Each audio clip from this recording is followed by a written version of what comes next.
Chapter 4. Once you know you exist, you want to remain eternally. There are many persons who have a great attachment to their own individuality. They want first and foremost to remain as an individual and then search, for they are not prepared to lose that individuality.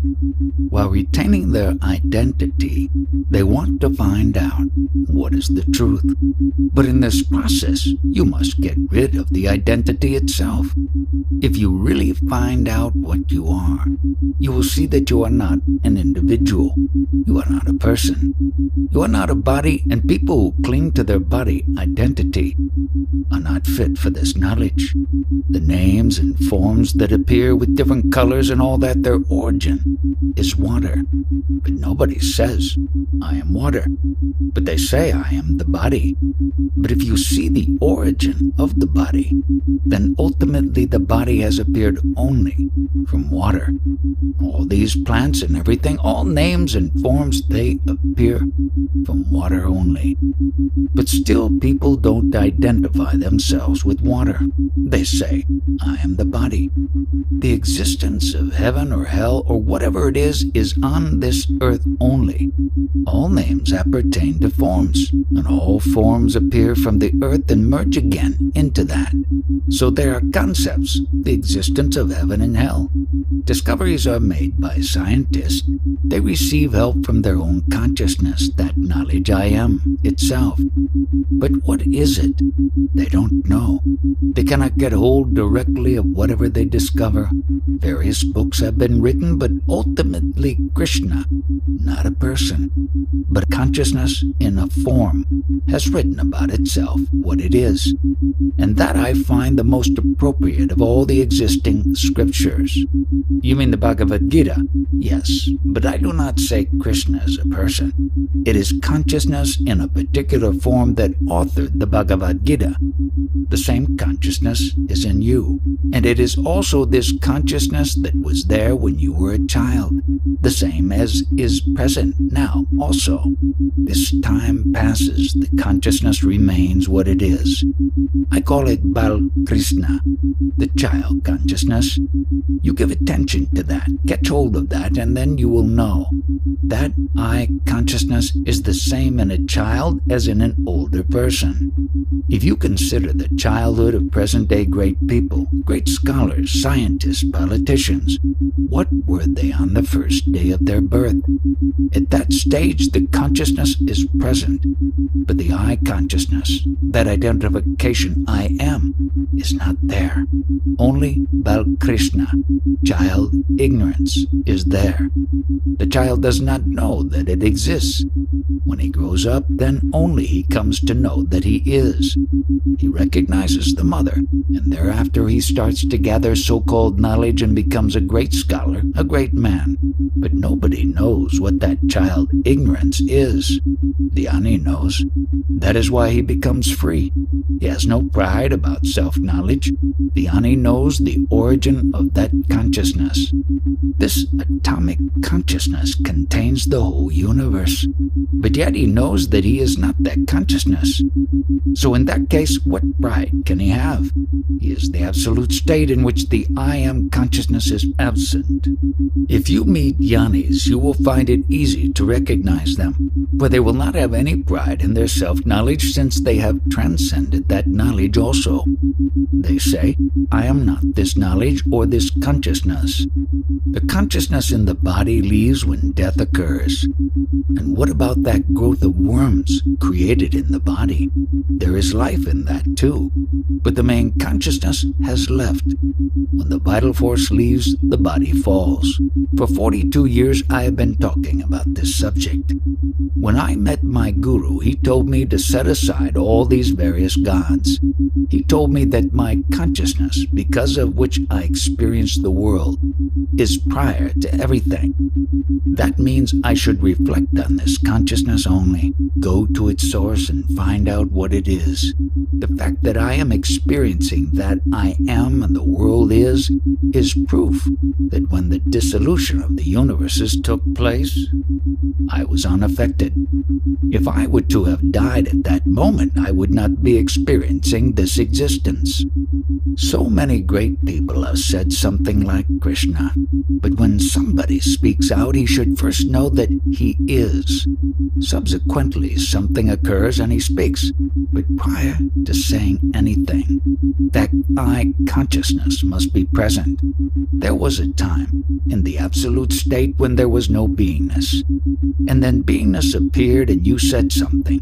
So whether it is true or false, prior to the appearance of beingness, you did not know that you were.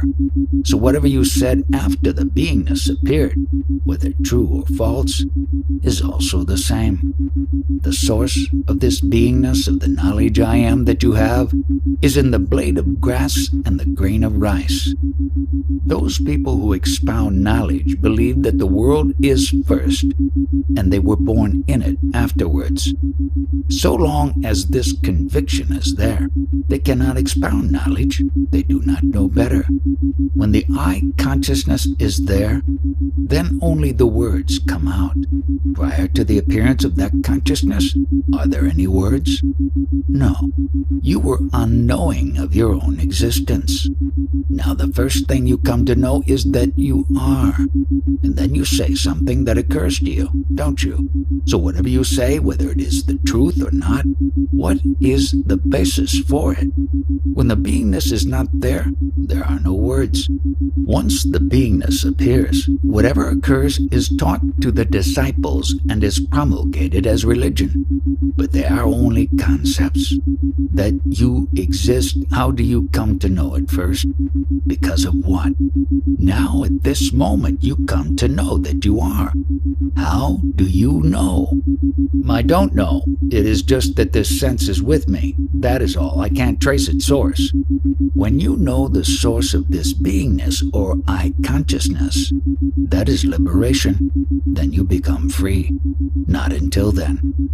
All I know at this stage, from following the practice Maharaj recommends, is that the more I dwell in that, happier I am, and the less concerned I am with my status in the world. Whatever you are saying is just a saying in this world. Prior to the appearance of beingness, if you had known about your existence, eternal and absolute, knowingly would you have entered this form, this body. Now what has happened is that you did not know you were there initially. Only when you became a 2 or 3-year-old child, you started knowing that you exist. So whatever happened until then, 9 months in the womb and 1 or 2 years afterwards, is pure ignorance. Unknowingly, all this has happened. So the question is, prior to entering the womb, knowingly, would you have done it? Well, it depends on what sort of advertisement I saw about the world. Knowing what I do now, I don't think that I would have wanted to. Upon a person's death, the first stage is that he does not know that he is. Beingness has left. The consciousness, the I amness, is not there. Then the doctor comes and confirms it, and the body goes for cremation. And because of that which caused the I am knowledge to be present, the body material is there, but that I am knowledge is now absent. That I consciousness is not there in the body, so whether you bury or cremate it, cut it into pieces, whatever you do, does it matter? There is nobody to protest. I am giving you some homework now. Whatever you have heard, when you go home, ponder on this subject and write down some points. If you have any questions, you may ask them the next day. Interpreter. Many of the disciples write to Maharaj and say, I am separated from you, being in the West, and you are here. I don't have money to come, but I don't feel you are not here. You are here. You and me are one. That sort of letters he is getting. They are also experiencing the oneness, the non-dual state. They don't go beyond that. But they cannot transcend, they cannot go beyond that, but still they feel they should come here, although there is oneness. I tell them, when they come here, your consciousness is myself. So long as you have the conviction that you are a man or a woman, then you miss me. But if you take yourself as the consciousness, then I am always with you. That I call marriage. You want to get married with me? Then have these convictions. Now I am again going to the source. Janmarlana means birth, marriage. Who are the two parties that are getting married at the source? Janmarlana, the birth marriage, or the union of two entities? One is called the mother, but it is fluid power, and the other is called the father, who is also fluid power. When they unite, that is birth. This is my spirituality, my study of spirituality. This is what I have been doing all these years, and I have come to the stage to know that I am that principle which was unaffected by the dissolution of the universes. Those are my convictions. I am telling you from my experience that I did not undergo any pain when the whole universe was on fire, was being destroyed. I was unaffected. Is it true or false? Of Maharaj's experience? Yes, I believe it, that it is true. That is why that as far as I am concerned, heaven and hell do not exist. There are other people who believe in those, and they may experience that sort of thing, but for me they don't exist. Interpreter. For the past 42 years he has been talking. Now he says that gives him pain because of his ill health. He tells people, especially foreigners who come here, to gather whatever knowledge they can in a short time. Janeshwar, a great sage, said, I don't tell a lie. Whatever exists has no substance. It is not real. The present moment is unreal. Prior to the appearance of beingness, I did not exist. So what was there? Now you say you exist, so I am going to talk on this subject. What is this existence? Or is it non-existence? You tell me 60 or 100 years back I was not there. So what existed then? What was there 100 years back? Whatever you reply, is it true or false?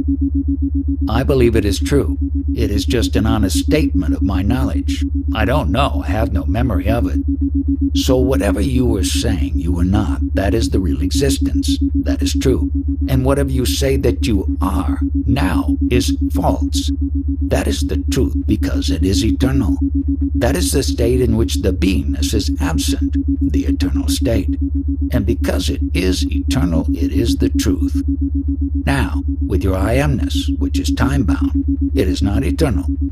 That is why it is untruth, eternal existence of the untruth. The principle which now replies, I don't know what was there 100 years back.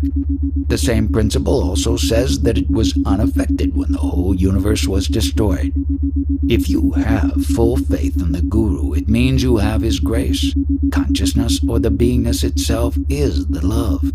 It is formless, and it wants to exist all the time.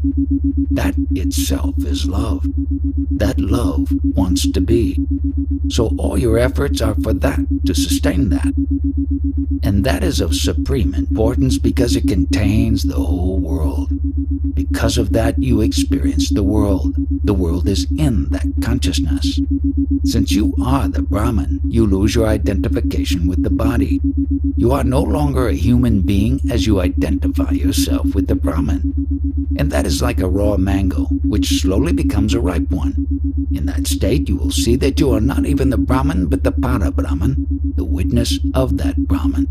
It is essential to understand the working of this body and life force.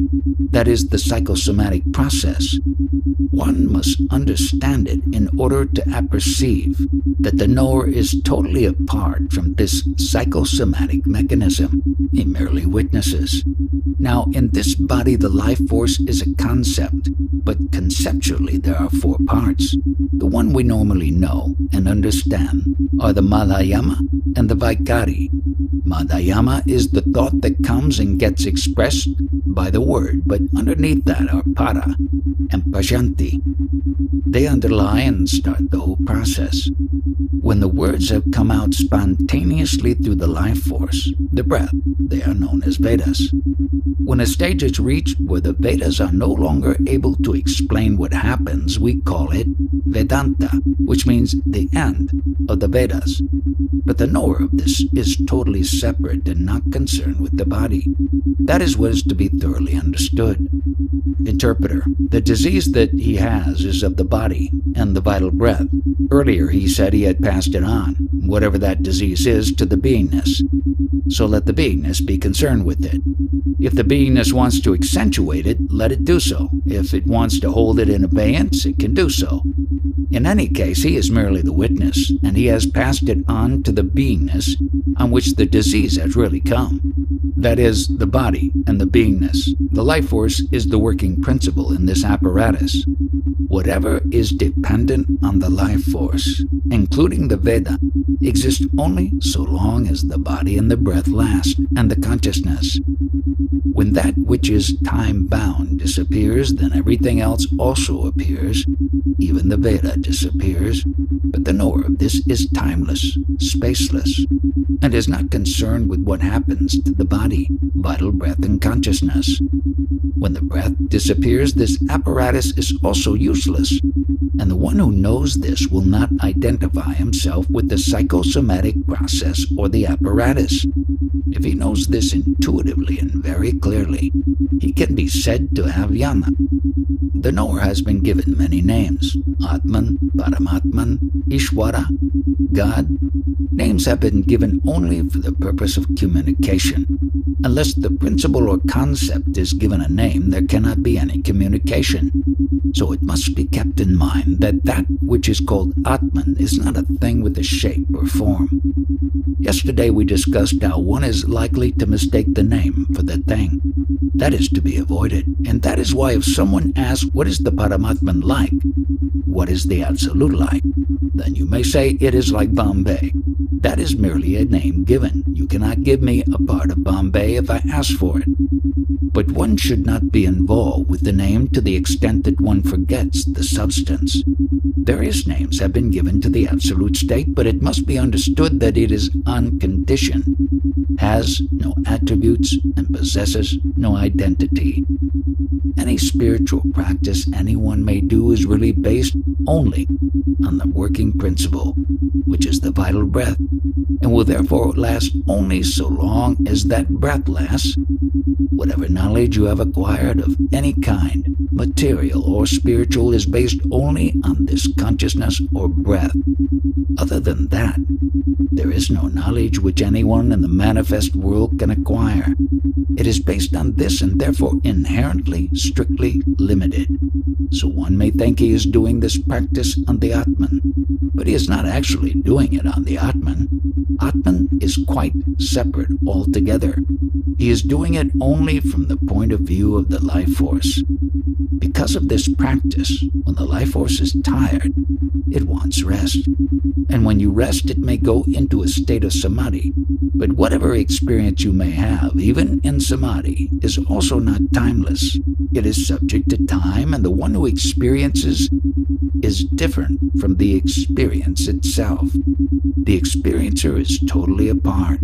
It is up to us to understand the experience and not get involved in it. What goes on in the world is based on this life force only, and the life force acts through the words. The entire action in the world is based on this, but the Atman, the experiencer or the witness, is totally apart. And to repeat, the witness is like Bombay. No action can be attributed to the one who is the witness only. Can Bombay do anything? Any action will last only so long as the life force is there. One has landed himself in bondage by identifying with the name and form, but one is really that thing which is timeless, spaceless, and without identity. When we seek truth, we seek truth with the form, and that is where the trouble arises. There is name and form and action. The moment the life force disappears, there is no name, no form, no acquisition, no hopes, ambition, nothing. From the beginning of the life force to the end of it, or when the life force is tired, when it goes into rest, it is time-bound. The arising of the three states, waking, sleep, and knowingness, is based on this life force which has appeared. It is not the result of anyone's desire, neither yours nor mine. It is a spontaneous happening. Whatever practice one does is done through the instrument of the life force and is therefore time-bound. So one must not be mistaken to think that what one is doing is through the Atman. Whatever bondage one thinks one has is also based on these concepts, which are built up because of the life force, and they are all time-bound. Now, what is this bondage? Why have we got into it? It is because the mind flows out into words, hence this Madhyama and Vaikari. The earlier two stages, para and pashyanti, are imperceptible. Madhyana is the mind, and Vaikari is the words coming out. And through this, the thoughts and the words, we have mistaken our identity as me and mine, whereas whatever takes place is independent of the one who witnesses and is based entirely on the life force. Would you please understand very clearly that this life force has mistakenly identified itself with the body and thoughts and the words, and then considers itself to be guilty of something, or that it has acquired merit by certain actions, whereas everything takes place independently through the action of the life force. If this is clearly understood, then there is no question of either bondage or acquisition of any merit. Is there any God? With the end of the life force, there is no movement, no thought, no word, no waxing or waning. Does the physical death mean the end of the life force? If yes, is there no truth in the theory of rebirth? The four kinds of speech, para, pashyanti, madhyama, and vaikari, are the names of the vital breath. Ordinarily, an individual is not aware of para and pashyanti. These two are too subtle, too basic, and too deep for him to understand. So he starts working on the third one, madhyama, which is also identified with the mind and comes out with words. And the fourth stage, which is called vaikari. Now on this level of two minds, two kinds of speech, every ignorant individual works. And he has his own image made out of that madhyama, which is mind. If he is ignorant and has not understood the secret of the universe, he will certainly talk about rebirth, birth, and other ideas, concepts which he has identified himself. Therefore, all these ideas and concepts of rebirth are for the ignorant. Otherwise, there is nothing. Is the science of astrology also in the field of mind that is madhyama, this third type of speech? Remember that madhyama is the name given to the mind. And when there is no vital breath, where is astrology? Where is the future? Where is the past? For any prani, any living being, one identifies with all the Vedas, all the activities, all that is happening in the world, so long as he has not understood the vital breath, whose language is all the four languages. You should understand all the kinds of speech that flow through the vital breath, prana. So long as you do not recognize this, you are bound to take as absolutely certain whatever mind, that is madhyama, tells you. Those concepts which the mind has given you will be final for you. Thus, there will be heaven and hell and all kinds of merit and demerit. On the other hand, once the vital breath is understood, understood. The one who observes, the witness, is absolutely different, absolutely separate from all these activities that are going on in the world. What is the difference after death between a person who has understood during his lifetime and a person who has not understood? The man who has understood this vital breath is beyond any mental concept, and the one who has not understood is a slave to his thoughts, which are the emanations of the mind. No, but his question was about after death. What do you call death? Now these ingredients have finished burning? They are finished. Does that mean they are dead? When anything becomes invisible, you call it death. It is not that. When something becomes visible, you call it birth. What is the point of assuming a human body? Interpreter: he will not go over these elementary points again in these discussions. Now there are breezes and winds and storms coming over Bombay. Is Bombay suffering or enjoying anything? So also are Paramatman and Atman. They are nothing but to be understood.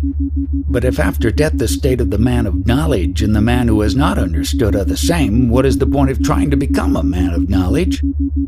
Who will say of the qualityless and attributeless Parabrahman that he is attributeless after death? Only one who understands while living that he is nirguna, qualityless, attributeless, he alone will say it. He does not know whether he is or he is not. Non-beingness or beingness have absolutely no effect on him. That is nirguna. That is Parabrahman. Bombay itself does not know that it exists or does not exist. Does the soul, Atman, go to hell or heaven? People say I have a serious illness. But what am I experiencing? I am experiencing only the vital breath. The vital breath sets and the beingness goes. But I am not affected. I am asked the question, can we say that you and I are identical? So I say, show me the sample of what you are and show me the sample of what I am. Then I can tell you whether we are the same.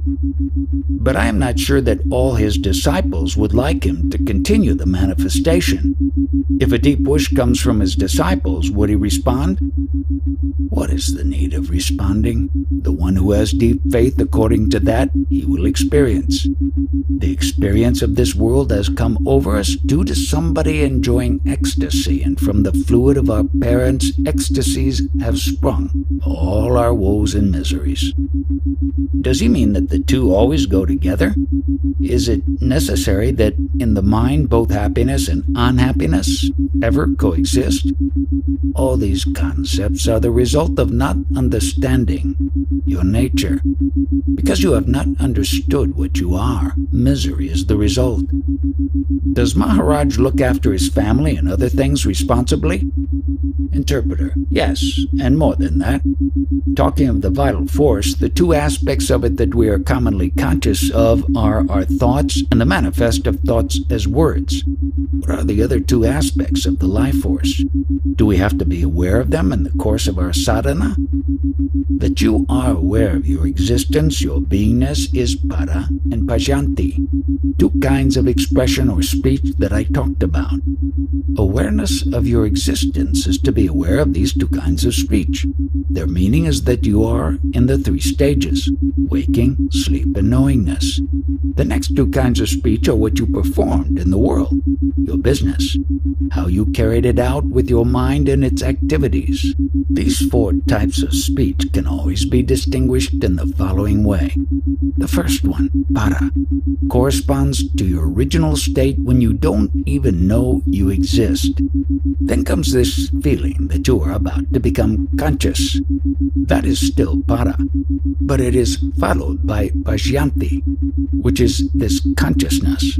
When you say, yes, I am alive, I am awake, I exist.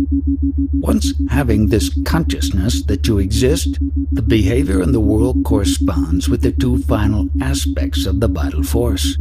At this stage, the thought comes. The mind starts working, madhyama, and the words start flowing through the mind, vaikari. To recapitulate, first, I am not even conscious. I do not know that I exist. Then this consciousness forces itself on that state of unawareness to an extent that we begin to feel that we are conscious. Finally, it forces itself into full consciousness, and I know that I exist. I am here. And that becomes a concept from which starts the entire world of troubles. In that original state, when you are not aware, there is no trouble of any kind. But once this consciousness makes its presence felt, all the trouble starts. This is not mine. I know this is not mine, but it is forced upon me, and then also I begin to say that it is me. This is the way that identification takes place. Earlier, the question arose. When I said consciousness, did I mean the body? I said no, not the body. For the consciousness to appear, it needs a body, it needs a vehicle, and the body is the food for this consciousness. Without food, the body cannot exist, and consciousness cannot exist without the body. So this body is the food for consciousness to exist. If the body disappears, the food disappears, and then the consciousness will also disappear. Then also it may be asked, is there any difference between what is termed Atman or the self and this consciousness? It is the same thing, but different words are used in different contexts. The content is basically the same. I use the word taste, the essence of the body. The taste of that essence is this beingness of being alive and wanting to be alive. One loves the state of being alive and wants to perpetuate it as long as possible. So the love for this consciousness is this taste. I have one other question. I heard through the translation of what was being said this morning that most of the spiritual practices that we do in a kind of motivated way are attempts to manipulate ourselves. It is just really the play of the life force. So do they have any value? Is that what you mean to ask? No. My question is, if this is what we do, how is it that the witness state, which seems to be the core of Maharaj's communication to us, can arise at all in the midst of all these attempts? Although time-bound, the practice will unfold itself in the consciousness. The only important thing is its unfoldment. This will happen when through meditation we give it our fullest attention. Then the consciousness which has come upon us and is pure ignorance will itself show you your true nature. There is no question of going anywhere, arriving anywhere, or doing anything. You are there already. One has to work in the world, naturally carry on your worldly affairs, but understand that that which has come by itself, that is this body, mind, and consciousness, has appeared in spite of the fact that nobody has asked for it. I did not ask for it. It has come upon me in my original state, which is timeless, spaceless, and without attributes. So that whatever has happened is doing this business in the world. The life force and the mind are operating, but the mind will tempt you to believe that it is you. Therefore, understand always that you are the timeless, spaceless witness. And even if the mind tells you that you are the one who is acting, don't believe the mind. Always keep your identity separate from that which is doing the working, thinking, and talking. That which has happened, that is, the apparatus which is functioning, has come upon your original essence. But you are not that apparatus. This is to be firmly kept in mind. Every sentient being has a guru within himself. Unless the guru were present, the being would not have come about. The beingness itself is the guru. With respect to the four kinds of speech, they are the result of the vital force. Whenever the vital force is present, there is Atman and vice versa. When the force leaves the body, all the four kinds of speech also go. And the Atman, of course, is not felt, I-consciousness. Beingness and all activities happen only because of the vital force. Thus, when this force leaves the body, and the I consciousness is no more there. The body falls. Then, I am asking you, who is there? It is nameless. I don't know who is there. It has no name. The existence of the vital force and the I consciousness have the experience of your existence.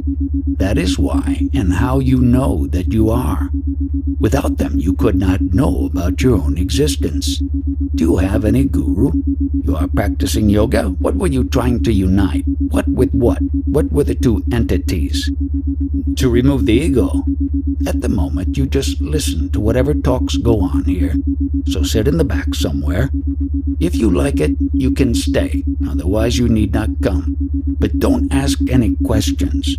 Just listen to the questions and the replies. As a newcomer, you want to ask questions? You think you don't know? That is correct. And whatever you think you know, that is not correct. Whatever you understand is not correct. And whatever you do not understand is correct. The former has a beginning and an end. Whatever you do not understand has no beginning and so no end. The mind has to be still because its movement is to create a disturbance. You said you are not the mind. So whether the mind is quiet or unsteady, how are you concerned? You are not the mind. Whatever you don't know, you are. So do you feel the need to sit here any longer? What I meant is, if you really understand what was said, there is no need to attend. If you understood once and for all, you can go.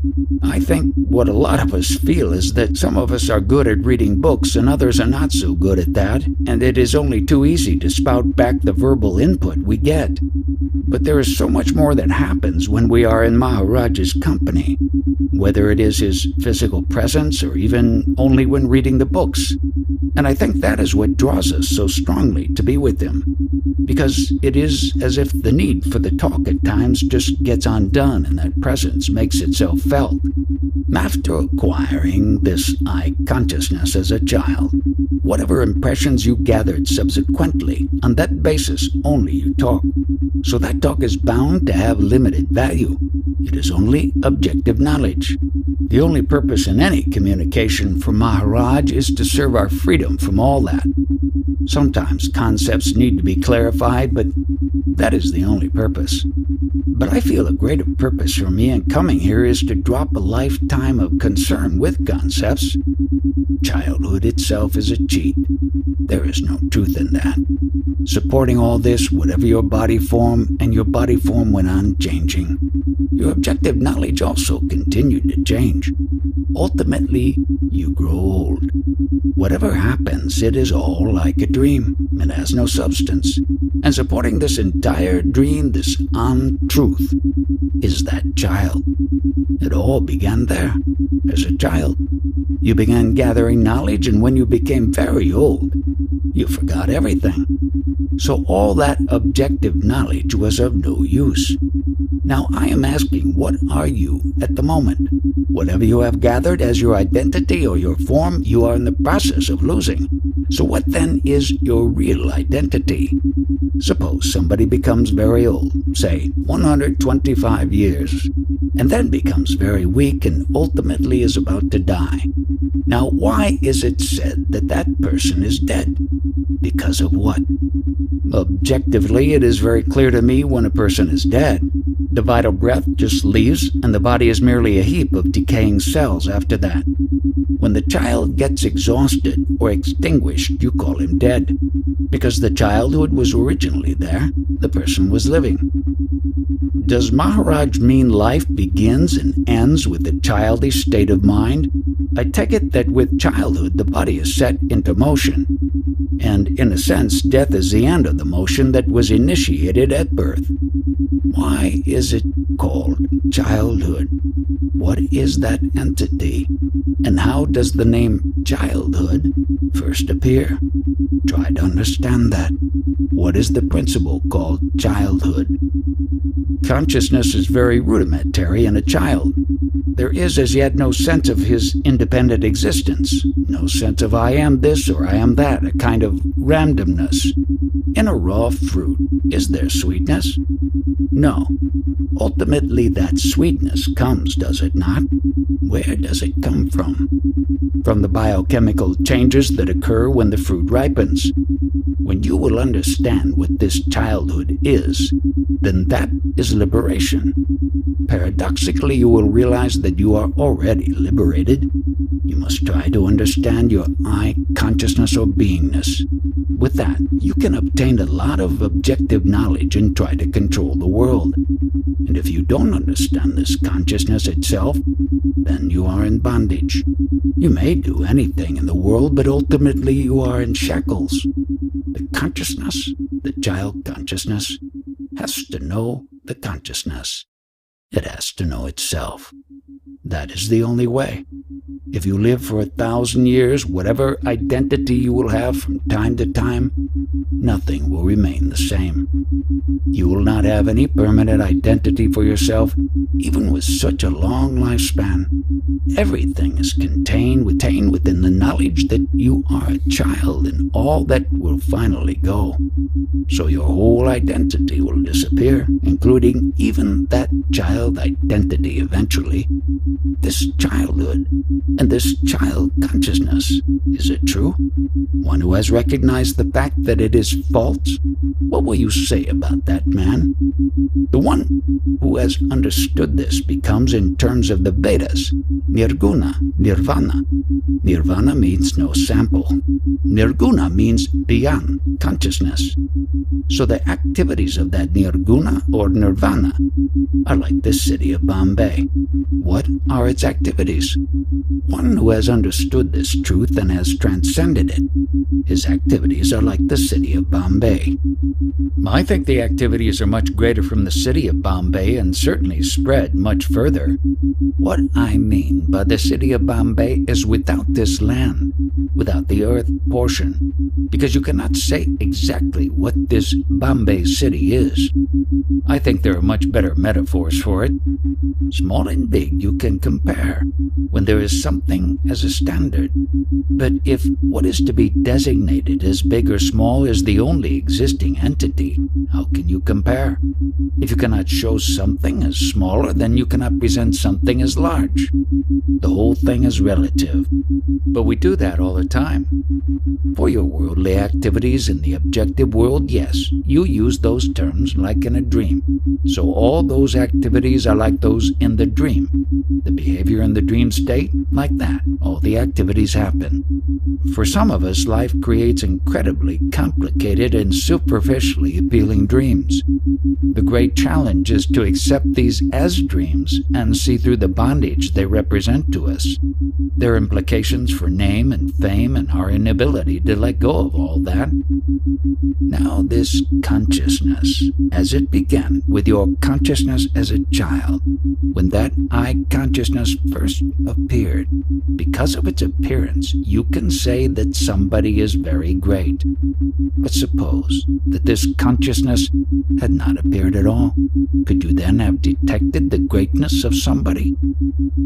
I would not have known. I would be non-conscious.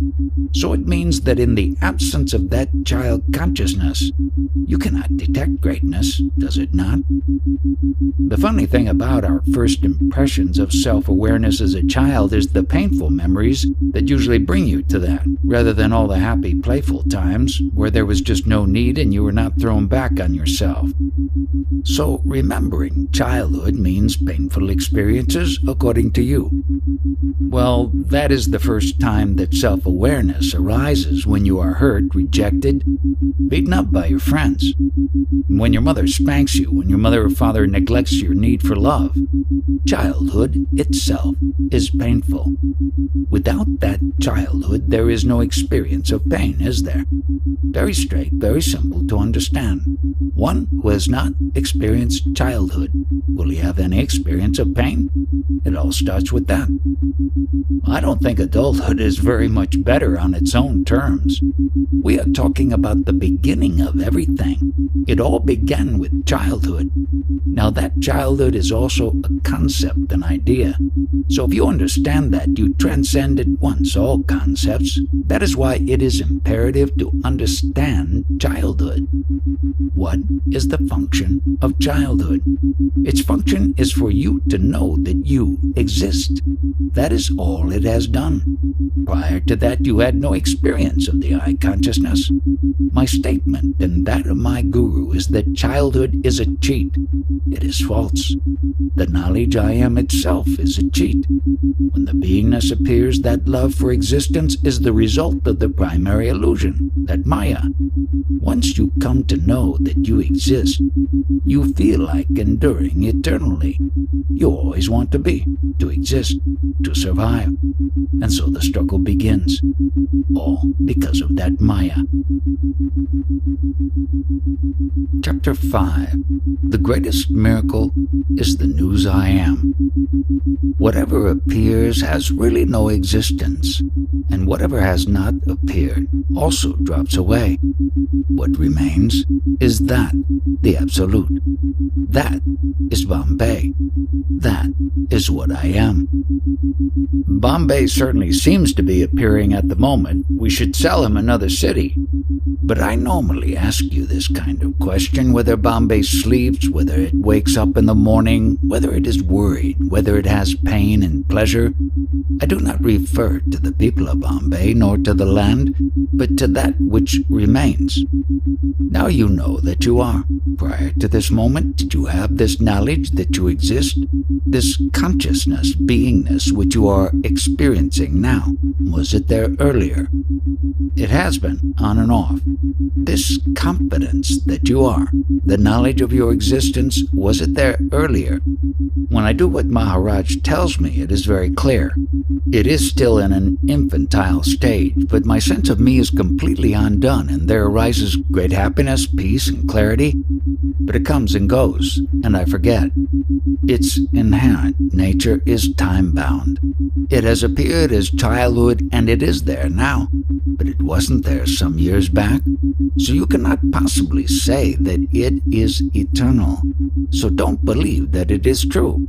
And so long as you are having this I consciousness, you will be trying to acquire things. So long as you know that you are, the things you possess have an emotional significance to you. Now there is the fact that your I consciousness itself is time-bound. So when this dissolves, what is the value of all those things which you possessed? Nil. As long as you have not understood this child consciousness, you can get involved in the world and its activities. Therefore, the real liberation is only when you understand that child consciousness. Do you agree? I do agree. During your entire lifetime, you do not have any permanent identity. Whatever you consider yourself to be changes from moment to moment. Nothing is constant. And what you think you are going to become changes too with time in spite of yourself.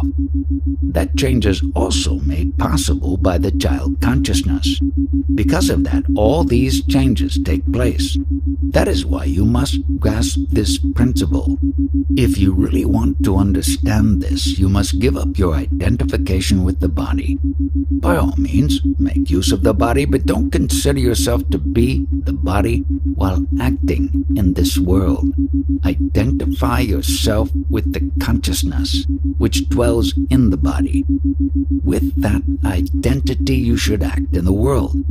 Will it be possible? So long as you identify yourself as the body, your experience of pain and sorrow will increase day by day. That is why you must give up this identification, and you should take yourself as consciousness. If you take yourself as the body, it means you have forgotten your true self, which is the Atman. and sorrow results for the one who forgets himself. When the body falls, the principle which always remains is you. If you identify yourself with the body, you will feel that you are dying. But in reality, there is no death because you are not the body. Let the body be there or not be there. Your existence is always there. It is eternal. Now, who or what has heard my talk? It is not the air, not the physical body, but that knowledge which is in the body. That has heard me. So identify yourself with that knowledge, that consciousness. Whatever happiness we enjoy in this world is only imaginary. The real happiness is to know your existence, which is apart from your body. You should never forget the real identity that you possess. Consider a patient on his deathbed, certain to die. Now, when he first comes to know of his disease, say cancer, he gets such a shock that it is permanently engraved in his memory. Like that, you should never forget your true nature, the true identity I have told you about. A patient who is suffering from cancer is, as it were, all the time silently chanting, "I am dying from cancer." And that chant proceeds without efforts. Similarly, in your case, take up that chant, "I am consciousness." That chant too should go on without any effort. One who is constantly awake in his true nature, having this knowledge about himself, is liberated. A patient suffering from terminal cancer always remembers his state and similarly and ultimately undergoes that very end. So much is certain. Similarly, one who remembers that he is the knowledge, that he is the consciousness, has that end. He becomes the Parabrahman. If you are about to photograph this land, I would say, no, don't take a photograph. Take a photograph of it, but without land. Whatever is Bombay, take a photograph of that and show me, can you? I could not do it. So that is like photographing yourself without the body. You are that, like Bombay. Remembering that you are the consciousness should be without any effort. When you say I, don't refer to this body's I, but to that I which represents this consciousness. The consciousness is I and makes use of this knowledge when you act. The pleasure or happiness that you have had, is it through the words that you have heard or because you have had a glimpse of your Atman? I've been studying a lot, all along, and doing sadhana. Since I met Maharaj, things are becoming clarified also, and I'm getting confirmation of what I have learned. What should be your ultimate conclusion after reading a lot, doing sadhana and listening to these talks?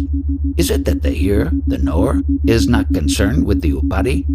That is the body, mind, and consciousness, and that he is separate from the upadi that has come upon him? Does that mean Sakshivan, witness consciousness? You use the word Sakshivan, but what do you really mean by it? That there is this sentience through which you see what is happening. But other than that, is anything needed for witnessing to take place?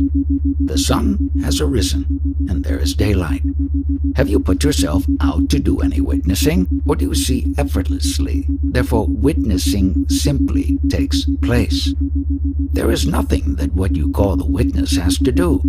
Witnessing happens purely by itself. This knowledge I am has dawned on you. Since then, whatever knowledge you have acquired, whatever experiences you have had, whatever you have seen of the world, has all been witnessed. But that one to whom the witnessing takes place is entirely separate from that which is witnessed. In this witnessing and these experiences, you have assumed that you are the body, and you are involved in it. Therefore, you get the reactions of whatever you have seen and witnessed only through this identification with the body.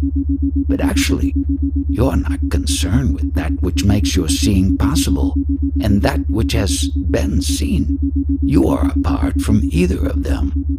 Living the worldly life and being a person of the grihastha, ashrama, drudging, working, sleeping, laughing, mixing with people of all nationalities, is it possible?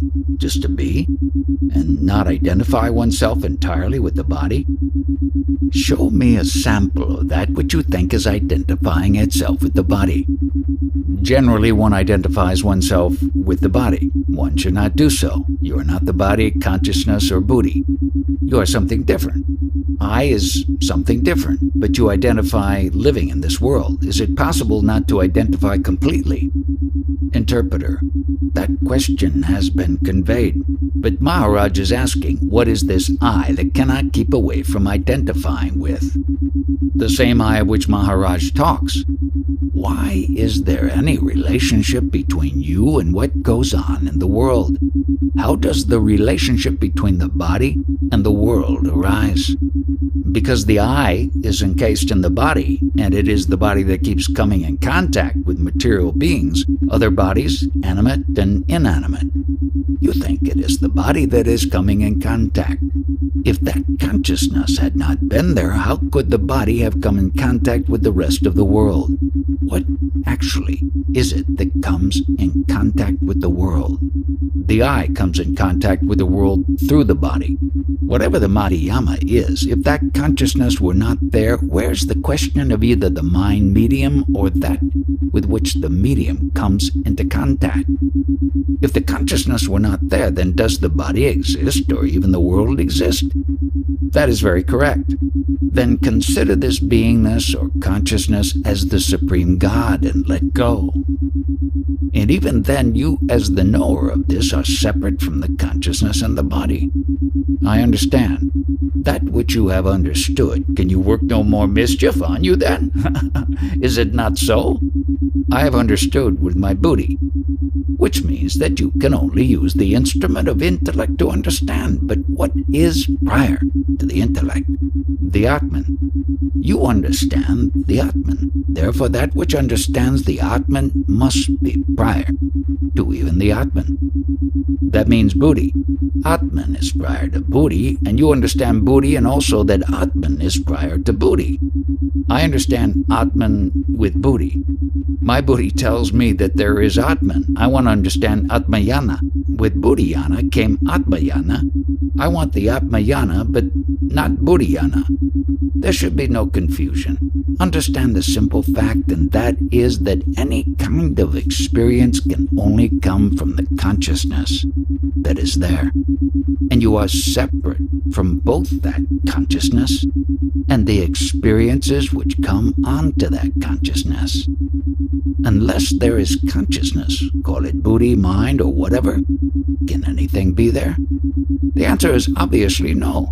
Thus, in that consciousness, I can see my body and the world, and it is basically only on that consciousness that any movement or experience can take place. So that consciousness has the power to think or to feel?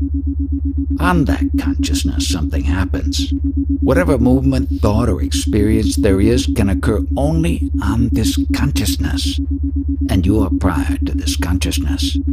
Therefore, you are neither the consciousness, that is the instrument, nor any thought or experience, or whatever it is that is happening on that instrument. You are totally apart from it. Now stick to that. Stick to what? To the fact that you are apart from it. And you are that I know. But oftentimes one cannot forget that one is in the body. Remember that this body is made of the 5 elements. It is a material body. I call it food body. And in that is this consciousness because of which the body possesses its sentience, enabling the senses to function. For the senses in the body operate only thanks to the consciousness. And you are separate from this body and the consciousness. That is the only thing to remember. All you have is vital breath, the life force. And apart from the prana is the Atman. Other than that, what have you got? I keep coming back to the same thing. Other than that, there is absolutely nothing. Maharaj is commenting on a person. This person, for instance. All these difficulties that come and go should be merely watched like something in a play. When one scene is finished, another scene takes place, going on like an act. Then the entire act, the entire play, does it take place anywhere but in yourself? If she did not have this consciousness, would she be aware of this play that is going on? So ultimately, whatever the play, whatever scenes and acts that take place, they are merely movements in your own consciousness. You should take better care of yourself. Who is to take care of what? I know what has come upon my original state, and there is nothing to take care of that. It is a happening that has come and will take care of itself. And whatever has happened, I have not been affected. So again, who is to take care of what? I am not concerned with taking care of anything. The world has been in existence for millions of years. There have been thousands of avatars and great men and important personalities. Has a single one of them been able to do anything to change the course of events in the world? Whatever has come upon this original state is time-bound, but the original state is timeless and spaceless, and that is one whole, a wholeness. Not really one, because if you say one, there are immediately two. Is what Ramakrishna said and what Maharaj is saying the same thing? I have already told you the basic essence is only whole. All these differences are subsequent. They are to the concepts. So basically, when in wholeness, how can there be sin or merit or any kind of duality? There is something by which you are able to say that you understand, and you are separate from that. What you think you have understood is only a movement in your consciousness, and you are separate from that consciousness. So as far as you are concerned, there is no question of understanding or not understanding. We always think that we have a mental grasp of someone's teaching, that ipso facto we have realized that teaching, but we have not at all. We are essentially the same person, suffering in the same way. How did that original creation take place of the body as infant, and even prior to its birth? How did the conception happen? How did the infant come into being without asking for it? Understand that. Understand thoroughly that drop of stuff which eventually has developed into a body. And then you will understand the whole mystery that you are not that. This body that is now occupying a certain space, how much space did it occupy upon conception? And what was it then? If you understand that, you will understand the mystery of the self. You base yourself on the body that you are now and don't understand its root. That is why we think we are this body, and for that you must do meditation. What is meditation? Meditation is not this body-mind meditating as an individual, but it is this knowledge. I am. This consciousness meditating on itself. Then the consciousness will unfold its own beginning. Identification is with what? With this body that is now, but doesn't understand its origin. If you understand the temporal aspect, then you won't take so much pride in the body that is now existing. This body is thoroughly old. My mission is fulfilled. Now you people come, which is all right, but my mission is done. My soul is about to leave this body. I'm happy. I clap. I am in a clapping mood that I am about to pass on. I am no longer in love with or held by anybody, anything, any attachment. Forgetfulness, that noble, most elevated forgetfulness, will not arrive until all doubts have been dispelled. Unless the doubts are eradicated, that peace will not prevail. So long as I remain identified with the body, I want to be occupied with actions because I am not able to sustain the pure I without them. I cannot endure it because I identify with the body-mind with all kinds of activities.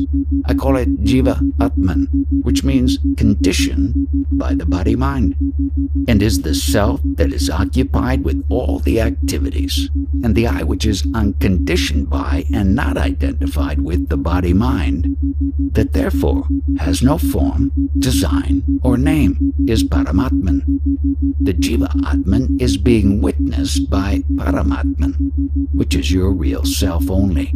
What is it doing? Is it partaking in the working of the world? Paramatman need not participate in the activities of the world, but without that principle, no activities could take place at all. Just as in the case with Akash, space. Without it, no activities are possible. Activities are going on naturally, spontaneously, in the same way that there is no author or doer of your dream world. Nevertheless, you fully put to use your dream world. You will not be able to comprehend this so long as you try to understand things as an individual. But once you are the universal manifest consciousness and abide in that Paramatman spirit, I am, without form and distinction, then you will realize how things are. It can be doubted whether Krishna was the incarnation of God into a human being. If it is indeed so, however, then we must attach importance to what he told us. Whatever Krishna stated is perfectly correct. For that moment, that particular time in history, it was most appropriate. But that moment, that time, has gone. He also has gone. The spiritual elevation happened in him. That is why he is great. You are seeing and understanding things through the concepts which you have absorbed. But as a matter of fact, the actual state of affairs is quite different. You are holding on to it as the truth, but whatever you have heard will not remain as authority or as permanent. It will disappear. Then after the disappearance of everything, whatever remains, that you are. Neti neti. You have been continuously changing. You are in a state of flux. No identity of yours has remained as a permanent feature. And in due course, you will also become very old. So is there any constancy in all this? The truth is that the body is perishable, but Atma is imperishable, eternal. Do you know that, or have you read it? I am experiencing and also have read it. I am getting old and I have seen people perish. Yet there must be some author authorizing all these activities. You take the grosser 4 elements, which are engaged in activity.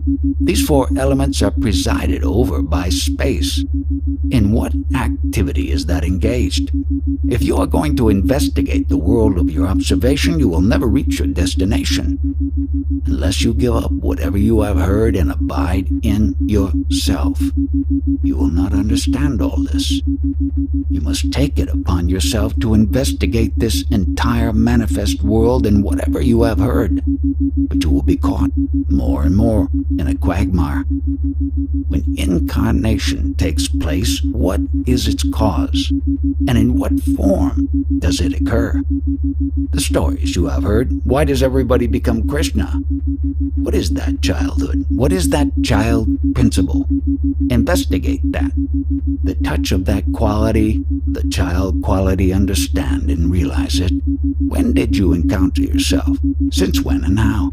After collecting all the messages and concepts in the world, you cannot investigate yourself. When Krishna was born, he had that touch of I amness. The same goes for yourself. Understand that. What is that touch of I amness? That touch of child in you? Since when did you know that you are? And with what did you know that you are? If you try to employ whatever you have heard, you will never be able to understand this. You know that you were not, but now you know that you are. How did this happen, this confluence? You were not, and suddenly you are. This is what we want to discover. I think I will give up on all this. You'll just find out and inquire about your own self. Since when did you come to know yourself, and how? Did anybody tell you that you are, or did you come to know yourself spontaneously? I was told, and also it kept occurring to me when I read Ramana Maharshi's questions. Who is it that dreams? Who is it that sleeps? give up your body identity. Since when did you start knowing yourself? Concentrate on that only. Who is the one who slept? Give up that question because it is not relevant. There is no value in your question. At the moment, I do not want you to ask any questions. I am driving you to the source and would be satisfied with your knowing what you are. I want you to find out from you with what is it you know you are. Confine yourself to this area. Focus only on your knowing of that you are. How do you know you are? Just be there. You have been shadow boxing with the many concepts you have collected from the world. You are fighting with all that. What is the use of it? You know you are. How do you know it? And with what did you know it? This is the sum total of my teaching needed to put you on the right track. It's quintessence. When all your questions are answered, my talks are very easy to understand. And when you understand, all your questions have gone. It is a vicious circle. So long as you have questions, you cannot follow what is being said. What happens is that certain questions keep cropping up. I am going for the basic questions only. What are you? Since when are you? How did you happen to be? And due to what are you?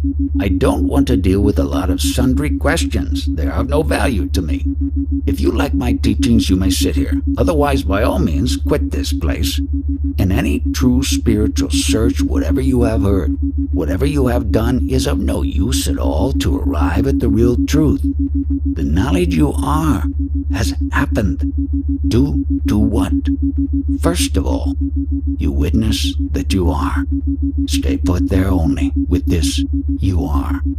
Just be there. Then with the help of this you are witnessing the world. If you are not witnessing you are, you will not be witnessing the world either. When you do not know you are, people also will not know that you are, and they will cremate you. So long as you know you are, people will respect you as you are something. When you do not know you are, people will dispose of you. Stay put there. You must be present there only at this point. The you are point, bereft of all concepts, all hearsay. When you recognize and realize the knowledge that you are, you will also know what Krishna is. Any number of incarnations have come and gone. But when you understand yourself, you will realize all the incarnations. Because you know you are, you know the world is. You also know that God is. If you don't know you are, where is the world? And where is God? There have been so many incarnations, and now you know you are. That you are is the divine principle because of which all the incarnations were. Many people have come here, but rarely has anybody, after listening to me, come closer to himself. Rarely anyone will understand what I am driving at. But that rare person in the process of understanding me will come closer to himself, the one who listens. Those who really understand will abide in themselves. You did not know your parents before your birth, nor did the parents know you. In spite of this, how did the knowledge you are sprout in that particular situation? What is this amazing thing? I am again putting the same question. The parents did not know the child, and the child also did not know his parents before his birth. Now the child says, "Here I am. How is that?" This itself is the greatest miracle. That I got the news. I am. Have you any doubts that you are? No, that is self-evident. Prior to knowing that you are, what knowledge did you have? What question can you put here at this point? What do you know? The yana means to have an objective. You want to consider something. You are that something. Just to be, you are. Just being the being, I am. You meditate on something. That knowledge, I am, is yourself. Abide only there. Can you ask any questions at this point? Because that is the beginning of knowledge. one should not ask any questions until one has achieved the goal. When one achieves that, the questions will be dissolved. That is exactly what I am telling you. You know that you are is a very great miracle. This type of talk is not expounded anywhere else. The very source, the seed of this philosophy, nobody will expound. They will tell you to go and worship a certain god and you will get his blessing, and you will be benefiting in such and such a way. Do this and you'll get that. That deep urge to understand the truth is definitely going to occur. But if you desire to inquire into this entire objective world and are captivated by it, you will never reach the goal. By trying to learn all the history of Rama, Krishna, Christ, etc., you will not attain it either. You will never get satisfied. You will have that peace and quietude only when you know yourself, when you have that intimate knowledge that you are. You know you are. How did it happen to be with what you are? Because of what you are. What is the cause of it? Find out all that. Your present capital is what you have read, whatever you have heard and read. But that type of investment is of no use in the spiritual field. As I tell you, abide in yourself, be your own being, then only will you get that peace and quietude. So, I should not ask any questions? Correct, no questions, just be what you are. As I tell you, when you abide in your own self, all your questions will be dissolved by the knowledge you are. The manifested extends beyond any limits. It is spread all over, ample. If that knowledge you are is not there, where is the world? And where are the gods? By reading various books and listening to everything else, you cannot become a Mahatma, but only through that knowledge I am. Don't concentrate on the body. Because of the body you call yourself a male or a female. Just hold on to that knowledge I am only, without body sense, beyond name and form or design. But you have to employ name, form, and design for the sake of worldly activities. You are lucky. I am not expounding this in great detail to other people. To them, I simply say, you are, you, that knowledge, you are. Accept that only and be on your way. Don't meditate on anyone, any god or sage. And that knowledge you are, don't embellish it with the body. I do not tell people more than they need, and may not go into great detail. Because your parents have come to fruition, you are here at this moment. The knowledge you are has no form and no name. It is purely knowledge you are. A name and form is good only for the purposes of the world. Presently, you are adjustable by the name. Name means myself. And to that name you have given the disguise of the body. After relinquishing the name that is imposed on you, tell me your name. By hearing nobody, what can be your name? No name. Similarly, you accept the body as your identity. Right here and now, drop your identity with the body and sit still. Just drop this body like a discarded garment. Drop also the identity with the name. And now you tell me about yourself. Whatever you are is most appropriate. That greatest principle that you are, about which you cannot give any information. But you are.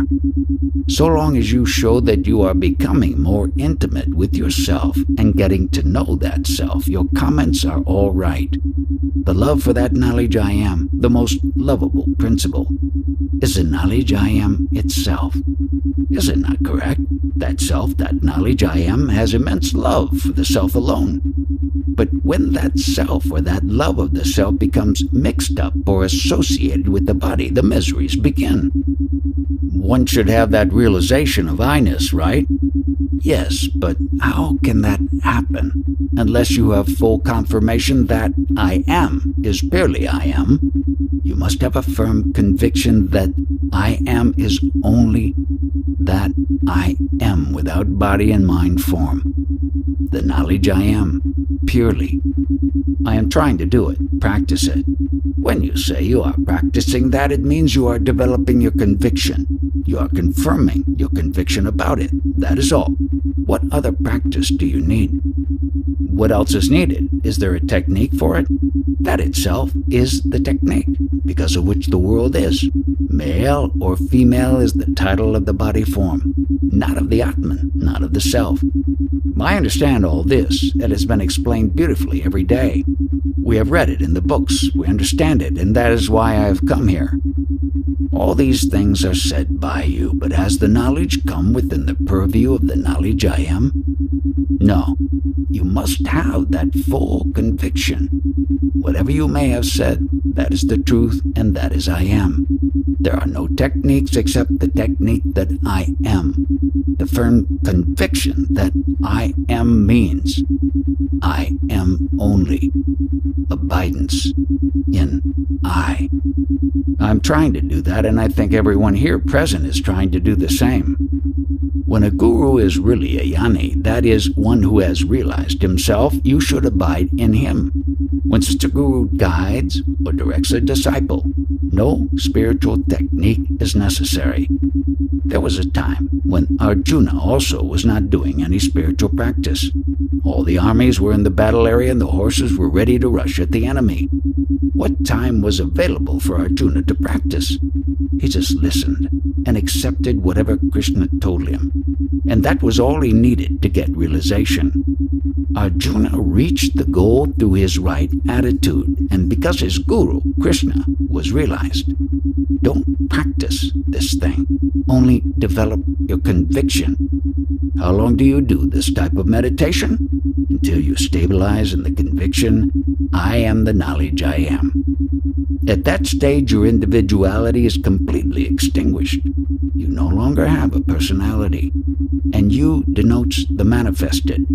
In place of the lost individuality has come the manifest totality. For a realized sage, there is no question of going into samadhi and descending from samadhi, so long as the so-called sage does not abide in that stage, in that selfhood.